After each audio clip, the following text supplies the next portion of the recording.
Olá, muito boa tarde para você. Está no ar o Pauta Aberta desta sexta-feira, dia 27 de maio de 2022. Estamos ao vivo para todo o país. Muito obrigado pela sua companhia aqui ligadinho na TV Evangelizar. E vamos juntos então a partir de agora com nossos destaques do jornal de hoje. Os números tristes da fome, da insegurança alimentar disparam no país nos últimos anos. O Brasil, uma superpotência na produção agropecuária, vê a miséria crescendo entre milhões de pessoas e por todas as regiões. Uma pesquisa que destaca a insegurança alimentar revela que no ano passado, 36 em cada 100 brasileiros passaram fome, porque não tinham dinheiro para comprar o que comer. Estão lançadas as ações para a privatização da Eletrobras, que é a maior empresa de energia da América Latina.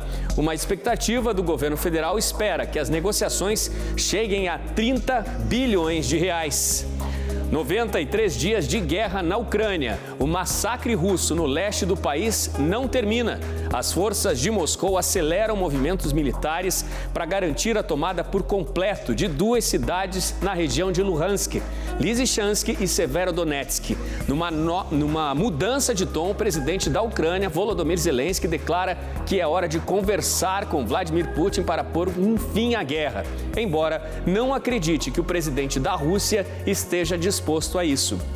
E o Pauta Aberta traz hoje também a homenagem a uma dupla inseparável, o jovem Jesse Koss e o cachorro dele. Os dois viajantes correram o mundo ao longo dos últimos 5 anos, espalharam sorrisos, amor e alegria nessa caminhada. Mas tudo terminou de repente, bem antes da hora, de forma trágica, depois de um acidente de trânsito, quando os viajantes e amigos inseparáveis se aproximavam do Canadá. Fique ligadinho com a gente, o Pauta Aberta desta sexta-feira está no ar.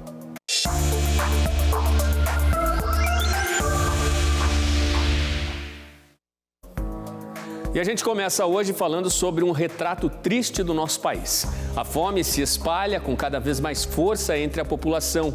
O número de pessoas sem dinheiro suficiente para poder comprar o que comer mais que dobrou em 7 anos aqui no Brasil. Apesar da superpotência na produção de alimentos, o nosso país vê a miséria crescer entre milhões de pessoas em todas as regiões. De cada 100 brasileiros, 36 não tiveram dinheiro para comprar comida em algum momento do ano passado. Este cenário mais grave da fome começou no Brasil em 2014, quando 17 em cada 100 brasileiros viveram esta situação de tanto sofrimento, sem condições para comer. Em 2019, o índice subiu para 30%. Em 2021, durante a pandemia, atingiu a marca de 36%, superando a média global de 35%. Os dados foram elaborados pelo FGV Social a partir de um questionário feito em 160 países pelo Instituto Gallup World Poll. Outra conclusão é que a fome atinge principalmente as mulheres brasileiras. Isso porque, nos lares mais pobres, são elas quem alimentam os filhos. Entre os homens, a fome ficou relativamente estável, entre 26% e 27%, nos anos de 2019 e 2021, respectivamente, abaixo da média global. Já entre as mulheres, o índice teve um salto entre 2019 e 2021.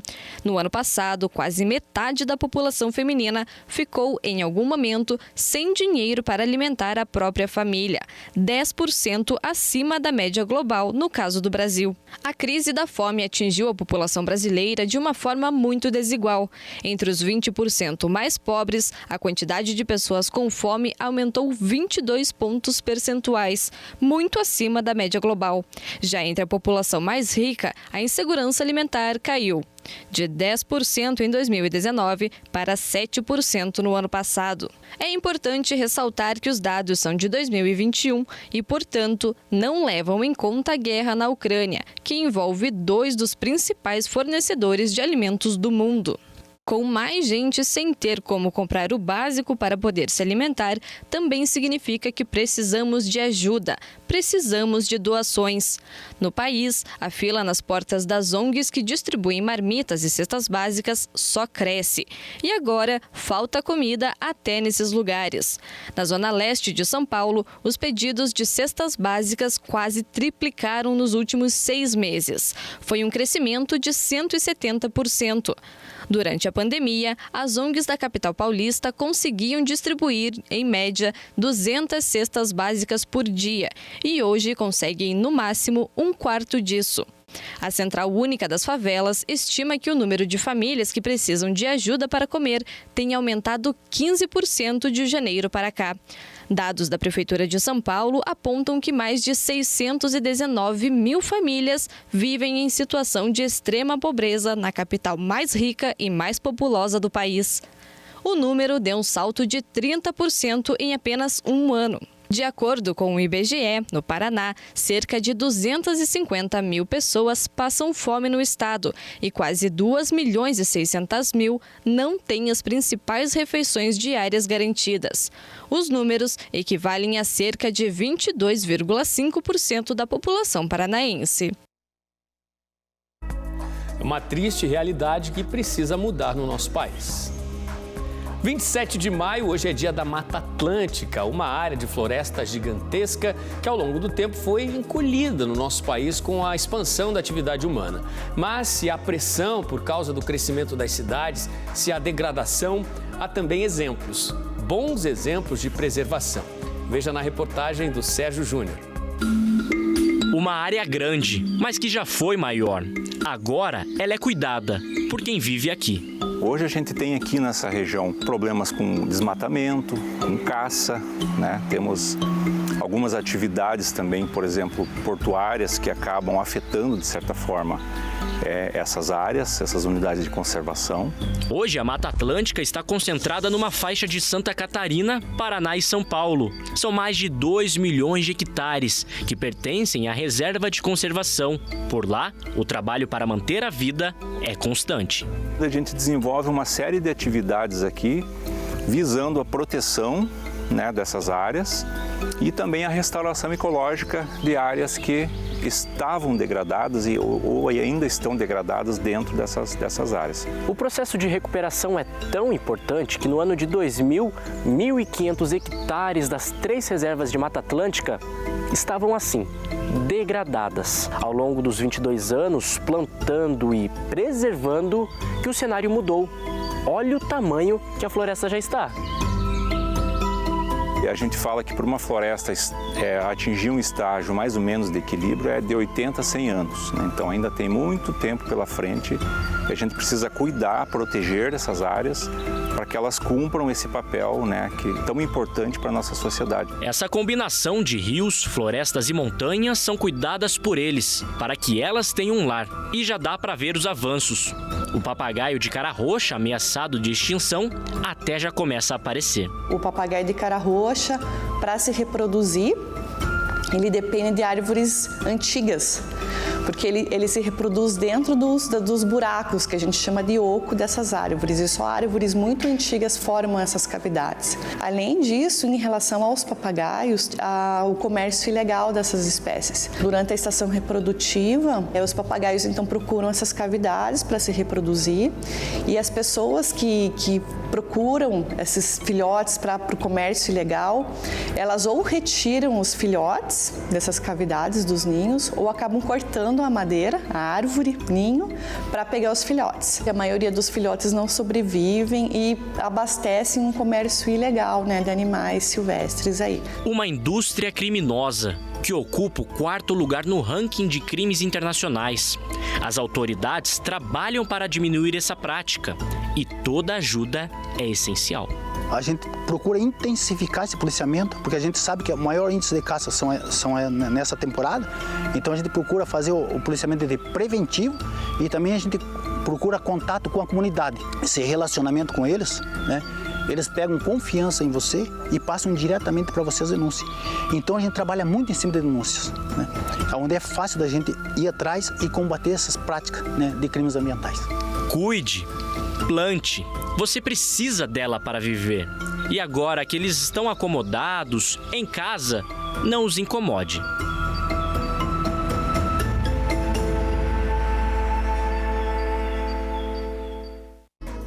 É isso aí, o recado está dado. Nós falamos sobre preservação e vamos falar agora sobre a nossa produção agrícola. Mesmo com as temperaturas baixas, no Paraná, a expectativa da colheita de milho segue com previsão recorde. O Murilo Cardoso tem os detalhes. O Departamento de Economia Rural da Secretaria de Estado da Agricultura e Abastecimento fechou o mês de abril com a expectativa de que a produção do milho na segunda safra 2021-2022 aqui no Paraná tenha aumento, fazendo com que essa produção seja recorde para os produtores. Mas com essa onda de frio dos últimos dias e também com a possibilidade de geadas, essa prospecção pode ser um pouco menor. Em relação ao mês anterior, a projeção subiu 0,53%, chegando a 16 milhões de toneladas. É um recorde, mesmo com as baixas temperaturas. Estamos esperando essa safra com muita expectativa, até porque nós tivemos muitas frustrações nas últimas 4 safras de milho, principalmente safra e safrinha. É uma preocupação muito grande com as baixas temperaturas. Por quê? Porque esse ano a gente teve essa frente entrando um pouco mais cedo e ela vai causar, e como já causou alguns estragos em alguns locais, ela é extremamente forte, vai alcançar uma área muito grande, não só do Paraná, mas outros estados da região sul, até mesmo região sudeste e região centro-oeste. Mas tem aí a expectativa do inverno de termos algumas frentes mais rigorosas e torcemos muito para que essas frentes mais rigorosas sejam um pouco bem mais para frente, que dê o tempo suficiente para que o produtor possa tirar, principalmente o milho, né? Ele pode ter a possibilidade em alguns locais de ter aí ainda uma boa safra. E claro que com todo o investimento e dedicação, o produtor fica em alerta com o desenvolvimento das lavouras, já que o inverno ainda nem começou oficialmente. A colheita, a produção, a colheita de grãos, ela é o ganho, é o sustento do produtor, né? Cada safra perdida, o produtor enfraquece. Você tem uma perca de capital, você perde teu poder de investimento na lavoura, melhoria de solo, porque lavoura, como qualquer outro negócio, você não pode esquecer. Ela tem todo ano um cronograma de investimento que você tem para manter a tua produção.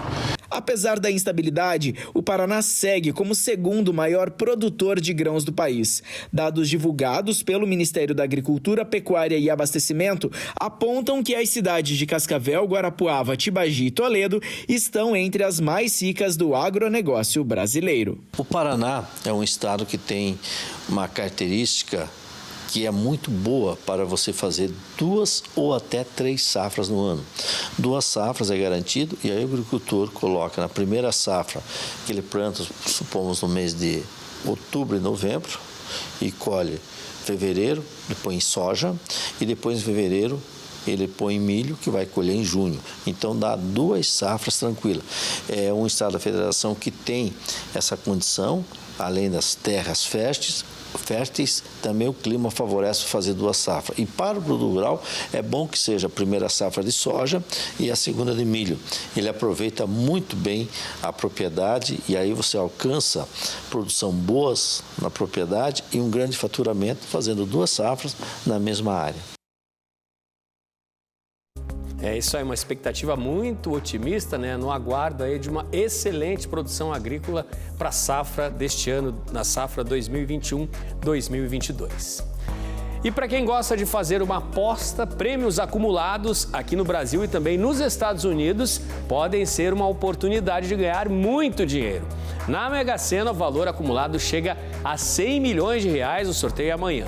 Na Mega Millions, o prêmio acumulado é de 157 milhões de dólares. Para quem gosta de tentar a sorte em prêmios milionários, chegou a chance de ganhar 100 milhões de reais no próximo sorteio da Mega Sena, que acontece neste sábado, dia 28 de maio. Mas também pode arriscar e jogar no maior prêmio de loteria do mundo, a Mega Millions. Se o sortudo da vez for apenas um brasileiro, ele pode ganhar na Mega Millions a bolada de 157 milhões de dólares, o equivalente a mais de 700 milhões de reais. O sorteio acontece nesta sexta-feira à noite. Para participar, é preciso fazer aposta online em sites americanos de jogos. A Mega Millions é uma das loterias mais famosas do mundo. O motivo é que muitos estrangeiros costumam fazer apostas nela. Que tal arriscar desta vez? Pode ser uma boa. Veja no próximo bloco uma homenagem do Pauta Aberta à dupla inseparável Jesse Koss e Shurastei. Os dois viajantes que cruzaram as Américas numa jornada de alegria e amizade e que partiram muito antes da hora, de forma trágica depois de um acidente pertinho da fronteira com o Canadá.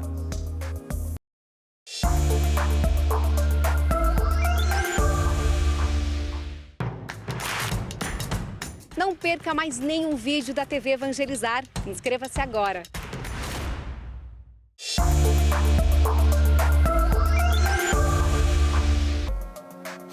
Pauta Aberta está de volta para este segundo bloco. Estamos ao vivo para todo o país, são 4h42 da tarde. A você sempre ligadinho na nossa programação aqui na TV Evangelizar. Muito obrigado pela sua companhia. Está lançada a oferta de ações para a privatização da Eletrobras. A privatização da companhia, que é a maior empresa de energia elétrica da América Latina, poderá movimentar aproximadamente 30 bilhões de reais. São as estimativas do governo federal. As novas ações devem começar a ser negociadas na B3 a partir do dia 13 de junho. E esta sexta-feira vai entrar para a história do país como a data onde a Eletrobras entregou toda a documentação necessária para oferecer ações que vão resultar na privatização da estatal.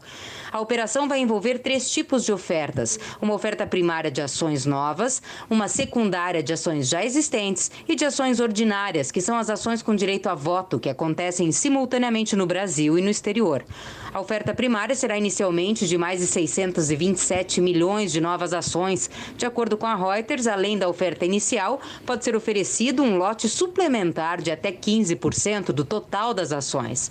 O preço das ações será definido no dia 9 de junho. A negociação acontece no dia 13 de junho. Com o lançamento oficial da oferta ao mercado, os próximos passos são o roadshow de apresentação de oportunidade e investidores e a coleta de intenções de investimento, quando se apura a demanda do mercado pela operação e o valor final por ação da oferta. Hoje de manhã, a Eletrobras republicou o balanço referente ao primeiro trimestre para incluir no parecer do auditor independente um parágrafo que enfatiza as incertezas decorrentes da decisão de Furnas, subsidiária da Eletrobras, de assumir a dívida arbitral de mais de 1,5 bilhão de reais da usina de Santo Antônio Energia, a SAESA. A discussão sobre a usina acabou atrasando o lançamento da oferta. E se não houver autorização dos debenturistas para a subscrição do aumento de capital da SAESA, a Eletrobras pode ficar inadimplente. Furnas possuía uma dívida de 7 bilhões de reais no fim de março, enquanto a dívida consolidada da Eletrobras é de 41 bilhões 640 milhões de reais. Vamos de notícias internacionais agora. A invasão russa chegou hoje a 93 dias na Ucrânia, com ataques que não param no leste do país. O presidente Volodymyr Zelensky disse que é preciso conversar com Vladimir Putin para que a guerra termine de uma vez. Para o presidente da Ucrânia, a Rússia está transformando o leste do país em cinzas. Zelensky afirmou que é preciso olhar para tantos estragos, para as consequências dessa guerra e conversar com Vladimir Putin para que ela chegue ao fim. Mas o presidente russo, segundo Zelensky, não parece estar pronto e nem disposto a conversar no campo diplomático. De acordo com informações da agência Reuters, autoridades dos Estados Unidos disseram a Zelensky que o confronto pode ficar ainda mais grave, mais feroz, caso as armas encaminhadas pelos Estados Unidos à Ucrânia, armas supermodernas, atinjam algum ponto no território da Rússia. Para Sergei Lavrov, o ministro das Relações Exteriores da Rússia, este seria um passo inaceitável sob o olhar de Moscou. Pelos campos de batalha, os ataques das forças russas continuam intensos no leste do país. Os mais duros nas últimas horas seguem a ser registrados na estrada entre Lysychansk e Severodonetsk. São as duas cidades que ainda não estão sob comando de Moscou na região do Donbass. Imagens impressionantes registraram também bombardeios em Donetsk. O prefeito de Severodonetsk já declarou que os bombardeios não cessam e são 15 mil pessoas ainda escondidas na cidade sem poder deixar a região. De acordo com o Kremlin, mais de 550 alvos militares ucranianos teriam sido atingidos desde ontem. Aproximadamente 250 militares ucranianos morreram em combate no leste do país. Novos bombardeios chegaram a atingir a segunda maior cidade da Ucrânia novamente, Kharkiv. Hoje subiu para 10 o número de mortos após bombardeios à região entre Kharkiv e Dnipro. Como as cidades ficam perto do Donbass, Kharkiv poderá novamente voltar a se tornar alvo principal das forças russas, a partir deste avanço mais intenso pelo leste. A partir de agora, eu tenho um convite muito especial para você. Venha junto com a TV Evangelizar e a Peregrina Brasil, o Padre Rogério de Mello e o diácono Luizinho da Missão Passio Domini conhecer as grandes basílicas europeias na Itália e na França. Vão ser 16 dias de espiritualidade e imersão na Bíblia, visitando os lugares das aparições de Nossa Senhora nas histórias dos santos e na cultura destes dois países. Você vai conhecer Roma, onde os apóstolos Pedro e Paulo foram martirizados, o Vaticano, São Giovanni Rotondo, a terra do Padre Pio, e a gruta onde São Miguel Arcanjo apareceu. A cidade de Lanciano, onde encontra-se o milagre eucarístico. Assis, terra de São Francisco e Santa Clara, e Cássia, a cidade de Santa Rita, conhecida como a Santa das Causas Impossíveis. Vai visitar Pádua, onde está Santo Antônio, e seguirá para Veneza, para conhecer a belíssima Basílica de São Marcos, onde estão os restos mortais do apóstolo e evangelista Marcos. Depois, vai a Paris para visitar o Santuário da Medalha Milagrosa de Nossa Senhora das Graças. Vai visitar também a Torre Eiffel e a Igreja de Sacré-Cœur. Peregrinar nos faz entender melhor as Sagradas Escrituras. Afinal, somos todos peregrinos. Peregrinar também é evangelizar. E evangelizar é preciso. Peregrina Brasil e TV Evangelizar, realizar o seu sonho é a nossa missão. Futebol, a classificação atleticana em grande estilo e o empate do Corinthians pela Libertadores são alguns dos destaques da noite de ontem. Veja os gols. Pela Libertadores, na Neoquímica Arena, o Corinthians recebeu o Always Ready e o jogo terminou empatado. Adson abriu o placar aos 19 minutos do primeiro tempo para o Timão. E Borja empatou aos 44. Placar final, Corinthians 1, Always Ready também 1. O outro brasileiro que entrou em campo pela Libertadores foi o Atlético Paranaense. E o Furacão não tomou conhecimento do Caracas. Aos 19 minutos do primeiro tempo, Pablo cortou a marcação e em um belo chute rasante abriu o placar para o Furacão.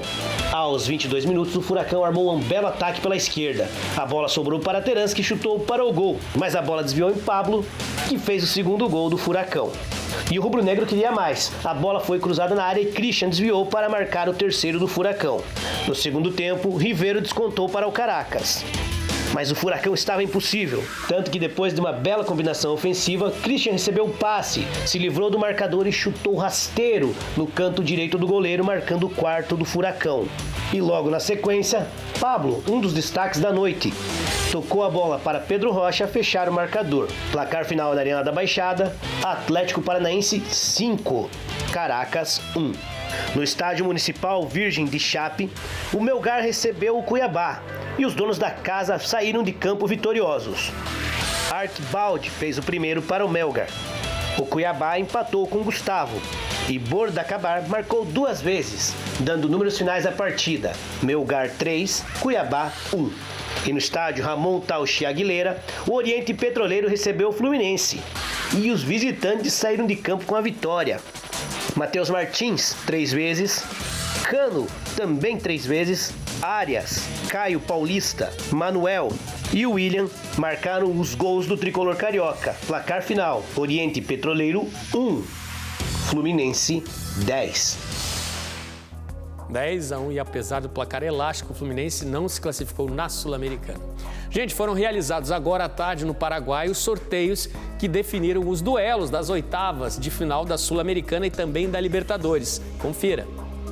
Pela Copa Sul-Americana, o Santos terá pela frente o Deportivo Táchira, da Venezuela. Se passar, vai jogar contra o vencedor do duelo entre Independiente del Valle, do Equador, e Lanús, da Argentina.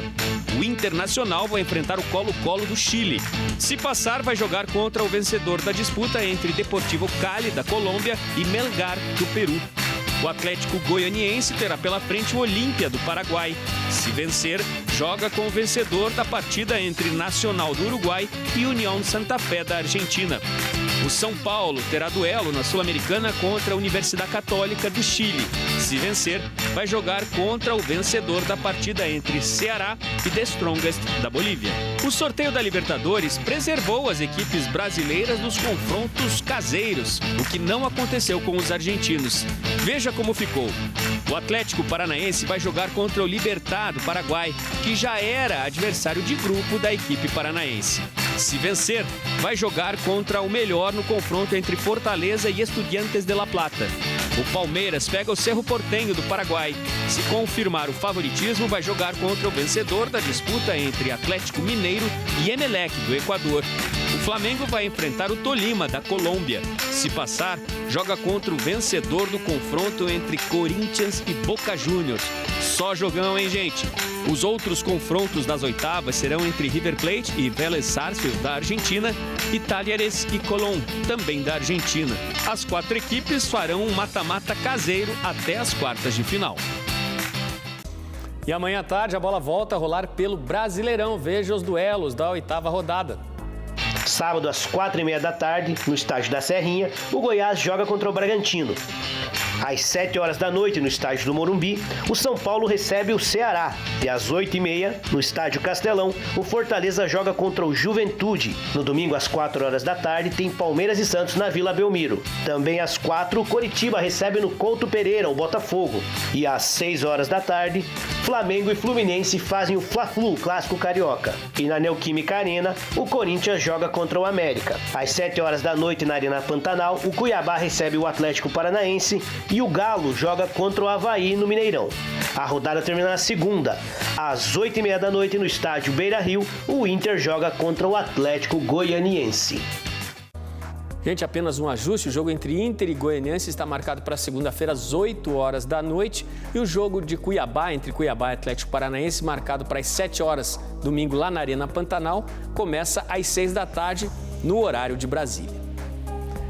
O Pauta Aberta agora traz uma homenagem. Nesta semana de episódios tristes em que a guerra na Ucrânia completou 3 meses, distante de qualquer esperança de um acordo de paz, nesta semana de luto após o massacre que deixou 19 crianças e 2 professores mortos no Texas, um cara que levava alegria para o mundo ao lado do amigo dele, um cachorro, partiu muito antes do planejado num acidente de carro.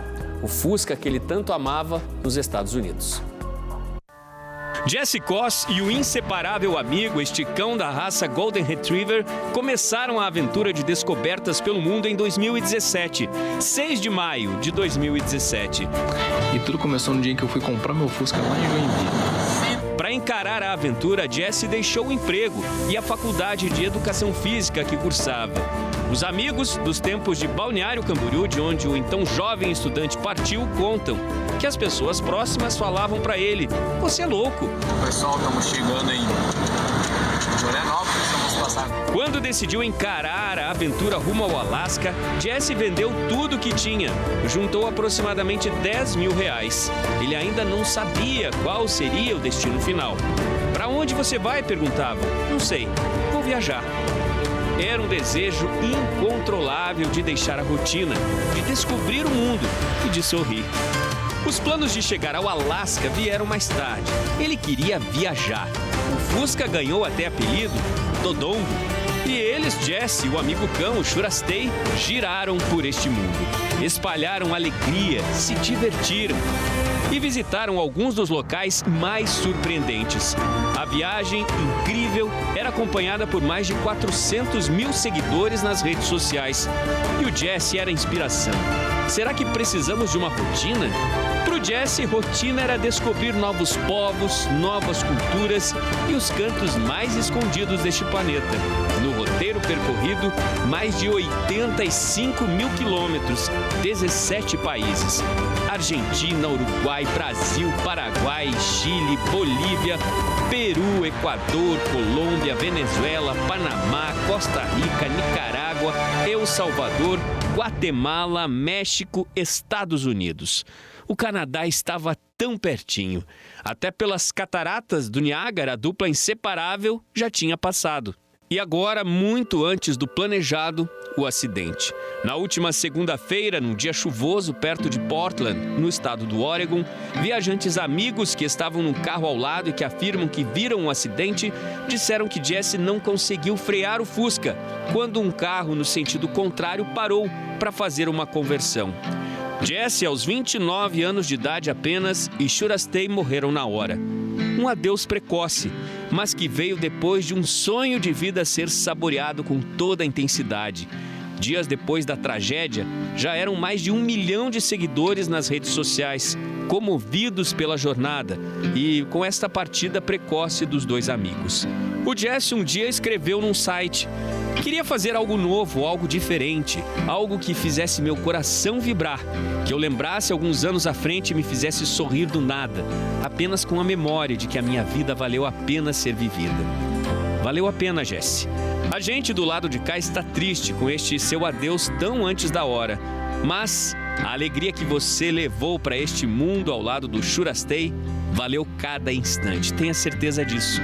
Bom dia, minha criança. Bom dia, bom dia, bom dia. Vai com Deus, viajante. Não desgruda do Shurastei, não. A sua história, o seu exemplo, a gente vai admirar para sempre. E a gente vai contar aqui para todo mundo a mensagem que você nos deixou, que com simplicidade podemos sim realizar os nossos sonhos, levando amor, alegria e transbordando vontade de viver. Vai com Deus, Jesse. Você e o seu amigão estão entre as mais lindas aventuras. Morre lentamente quem não viaja, quem não lê, quem não ouve música, quem não encontra graça em si mesmo. Morre lentamente quem destrói o seu amor próprio, quem não se deixa ajudar. Exemplo, um legado que fica para sempre. A gente fica triste do lado de cá, né, com este adeus tão cedo. A dupla vai ganhar uma homenagem muito especial em um mural em Balneário Camboriú. O corpo do Jesse Koss poderá levar até 30 dias, até que seja trazido para o Brasil. Ficam as nossas orações, as nossas homenagens. E com essa história tão bonita de felicidade, amor, amizade, com este capítulo final tão precoce, a gente se despede. Que fiquem pra gente, né, os exemplos e a alegria do Jesse Koss. Boa tarde, um excelente fim de semana para você e até segunda-feira.